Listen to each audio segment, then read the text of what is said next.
Good morning, everyone, and welcome to the Jason Wright Show. Today, I want to talk about something that I've mentioned on the show before that I think is absolutely imperative to any sort of success. So as you know, the Jason Wright Show is a show dedicated to self-improvement. If you had to categorize it as anything, it would be a self-improvement podcast. I want you to come on this show and hopefully I bring you something that gives you something to think about that will make you a little bit better, that will give you something to add to your nutritional protocol that will make you a little bit better, that will add to your cognitive load, the way you think about things. I just always want to try to bring things that will help you execute on a mission to improve always in all ways. To that end, there is something that I think we often take for granted, and now it's easier to take it for granted than at any other time for this reason. So we live in a world where knowledge is in a greater abundance than it's ever been in the history of the human experience. There has never been a time where you and I have had access to more knowledge. In fact, it's kind of interesting. I'm actually listening when I walk right now to The House of Morgan, which is the Ron Chernow biography of J.P. Morgan. Thus far, it is fantastic. Chernow also did Titan, the John D. Rockefeller biography, which I highly recommend. And as I'm listening to this book, I think to myself, okay, in his day, J.P. Morgan was the single most powerful financier in the world. He was, and by all accounts, the most powerful man in America.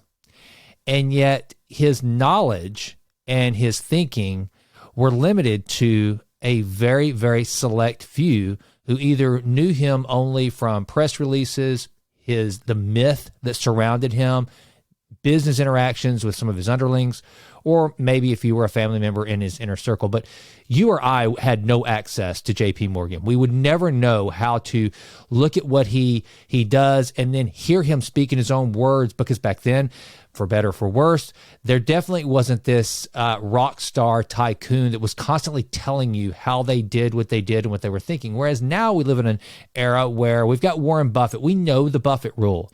We are able to listen to Elon Musk talk about how he thinks and processes different problems. Bill Gates, all these amazing thinkers, Jeff Bezos, Sarah Blakely. We get to have insight into their stories, and we can ask them. We don't have to wait for some biographer, although it's great to read their biographies, but we don't have to wait for the biography from Walter Isaacson of Steve Jobs to get an understanding of who Steve Jobs was. We can look at his interviews. We can go back and we can dissect the decisions that he made at Apple and then later on at Pixar and all the other things he did. And so I think that one of the things that, having all that information out there is kind of a double-edged sword. We have so much information at our fingertips that I think that causes us to not ask as good of questions as we could. Not only that, we become we look at this thing that is Google, that is such an amazing utility, that we forget there's human beings that can answer our questions on data with experiences to go with it. And I think that's incredibly important. Here's what I mean. And here's what prompted today's episode or monologue on asking good questions and asking questions of other human beings. I'm reading again this book, Bird by Bird by Anne Lamott. I'm writing a book, and so as a result, I'm going back and rereading Anne Lamott's book, Bird by Bird, which is a book on writing. Anne Lamott is an incredibly accomplished author as well as teacher on the writing process.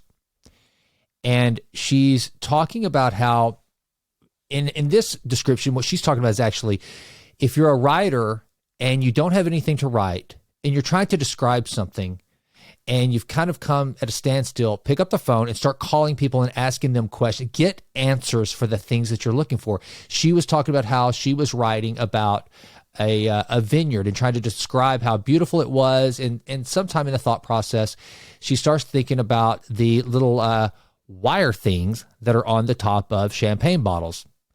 Can you answer what the wire thing that's on top of a champagne bottle? Do you know what that is? Okay. Well, Anne Lamott didn't know. She got to thinking about it. She's like, well, I'm sitting here, I'm describing champagne bottles, and I'm talking about the wire thing. That has to have an actual name. There's no way at the vineyard in Champagne, whenever they deliver these things, there's just these big crates that come in that say wire things on top of them. That's not what it is. It's actually a thing, and I want to know what it is. So she decided to actually call the vineyard. And sure enough, the lady that has the phone said, you know what? I've never thought about that. I've just always called them the wire thing. Let me connect you with someone else. And she ends up talking to this old guy that had worked in this vineyard for probably decades.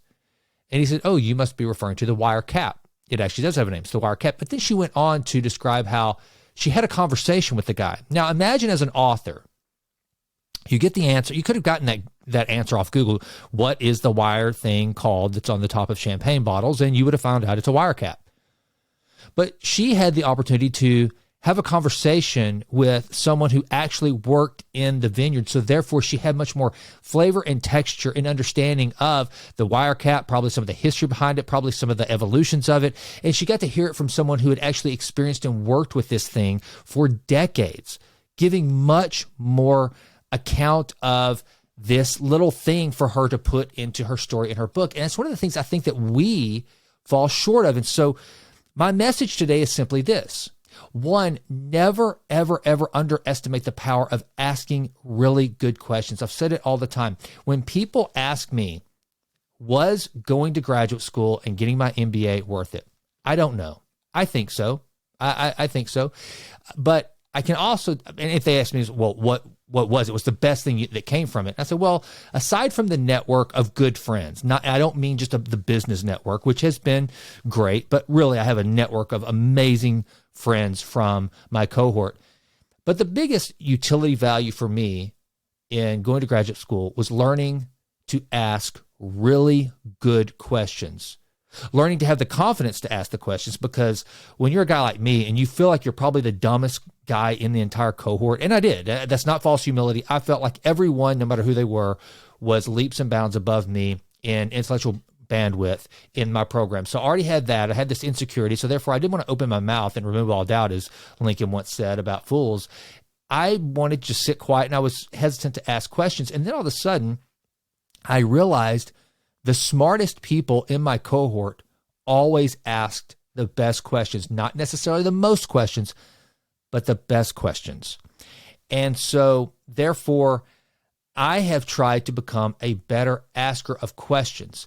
You know, it was Voltaire who said, judge a man by his questions, not his answers. The best answers always come from the best questions. And so, and look, ChatGPT has shown this. There is a skill to prompting. You can just ask, what is the thing at the top of a champagne bottle? But if you, and get some just direct answer. But if you are trying to get true meaning and understanding and texture for something, then you actually have to go deeper in the explanation of what you're actually looking for. You have to be concise with your question to get the best answer from ChatGPT or any other AI program. And I think that, and I think that's going to cause another problem too. I think we're going to have fewer and fewer people asking other human beings questions, because now we have things like ChatGPT. We can just go to the machines and ask them.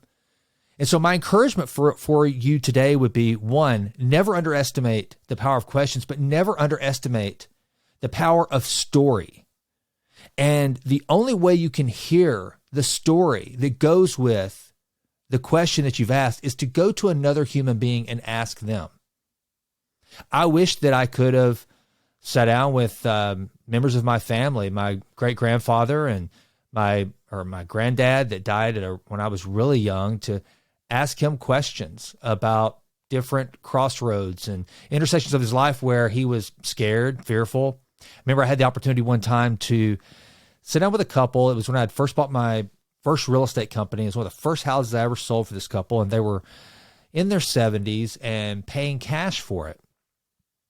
And we're sitting down, and I asked them a couple questions, probably stupid questions. I'm not saying they were good questions, but I got to hear the story of how when they were in their 20s, they went bankrupt.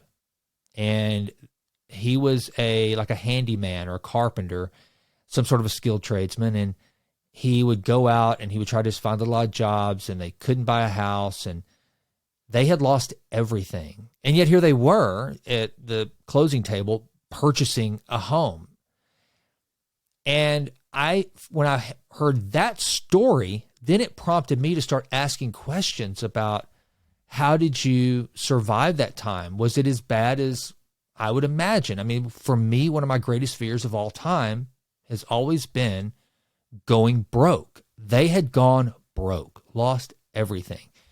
And they described it to me that it brought them closer together, and it was hard. It caused them to struggle. It was everything you would think and then some, but there they were writing a check for a house. And it wasn't their first home. It was their last home. That's the last house they were buying. But I thought that was pretty cool. And I think that in this world where it's becoming more and more easy to become balkanized, atomized, just in our individual little pods where essentially we don't have to interact with anyone. All the answers are there. I mean, you can sit in front of your computer and pretty much you can take free courses from MIT. You can get a college degree without ever having to sit in a classroom with another student. You can find the answers to almost anything you can conceive of just by sitting and pecking on your keyboard. That's not going to make you a good asker of questions. And the only way we can get really good at asking questions is to ask other human beings, because the other human being that will look across from us and say, I don't think you're asking the right question. I don't think you're asking the right question. And then you can dig a little deeper. So with that, I'm recording this on a Monday. And so I thought, what a great way to start out the week with kind of a mission to go out into the week and have a point when you're in conversations, or if you have a question, do this. Here's the challenge of the day. Try, instead of Googling something, find a question that you're about to Google at some point today, sometime this week. There's a question you have about something, how to analyze a project. I don't know. Who cares? Figure it out. There's something that you're going to the Googles for, and make the point to, instead of going to the Googles, pick up the phone and call an expert and ask them. Before you call them, try to figure out how to increase the quality of the question you might ask. Ask someone you've been wanting to talk to for a while. If you're someone who's been trying to make a connection on LinkedIn or something with a prospective employer or prospective client, someone that you just want to be in proximity of because you admire them, find a question that they are the expert for answering that question and go to them. Ask them. Look, people love to give advice way more than they like to give favors. It's human nature. If you call someone up and you say, "Hey, can I ask a favor?" Like, ugh. If you call someone and say, "Hey, I need some advice," that's flattering. That's flattering. That's showing honor and respect.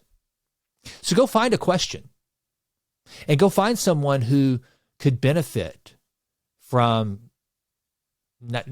To say that ego stroke, that sounds kind of transactional and trite. I don't like that, but I think you get the gist of it. So go find some really good questions to ask, and then do that. Hone your skill. Improve your questions always and always, and I guarantee you will start to get much, much better answers. Thanks for listening. I'm Jason, and I'm out.